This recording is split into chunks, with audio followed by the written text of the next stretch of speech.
আমি নর্মালি একটা কমন রোগ নিয়ে কিডনি রোগের সাধারণ লক্ষণ, ধরেন আপনি সাধারণ মানুষ, আপনি কিভাবে অনুমান করবেন যে আপনি কিডনি রোগে আক্রান্ত বা আপনার শরীরে কিডনি রোগ আছে, এটা আপনি কীভাবে বুঝবেন? একদম সিম্পল সহজ করে বলবো, আমাদের এই দুই পাঁজরে এই দুই জায়গায় দুইটা কিডনি থাকে। কিডনি আপনার রক্ত পরিষ্কার করে, আপনার রক্তে যত দূষিত জীবাণু থাকে সব পরিষ্কার করে কিডনি। সো আপনার শরীর থেকে অতিরিক্ত পানি বের করে দেয় কিডনি, আপনার প্রেশারটাও মেনটেন করে কিডনি, আপনার শরীরে রক্ত তৈরি করে লাল রহিত রক্তকণিকা, সেটাও কিডনি। তাহলে এই কিডনিটা ভালো আছে কিনা জানা জরুরি। আর মনে রাখবেন, একটা কিডনির 60-70% নষ্ট হওয়ার আগ পর্যন্ত সে তার লক্ষণ প্রকাশ করে না।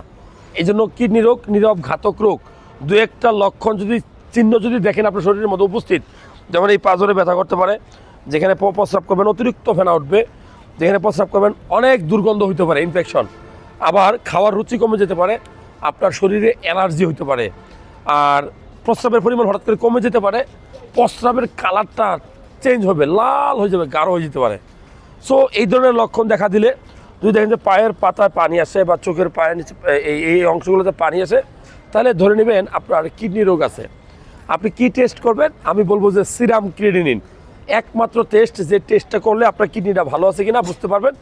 পাশাপাশি আপনি চাইলে ইউরিন আরই এবং KU একটা আল্ট্রাসাউন্ড করে দেখতে পারেন আপনার কিডনিটা ভালো আছে কিনা। এই ভিডিওগুলো যদি ভালো লাগে শেয়ার করে সবাইকে দেখার সুযোগ করে দেবেন, মানুষকে সচেতন করবেন। আল্লাহ হাফেজ।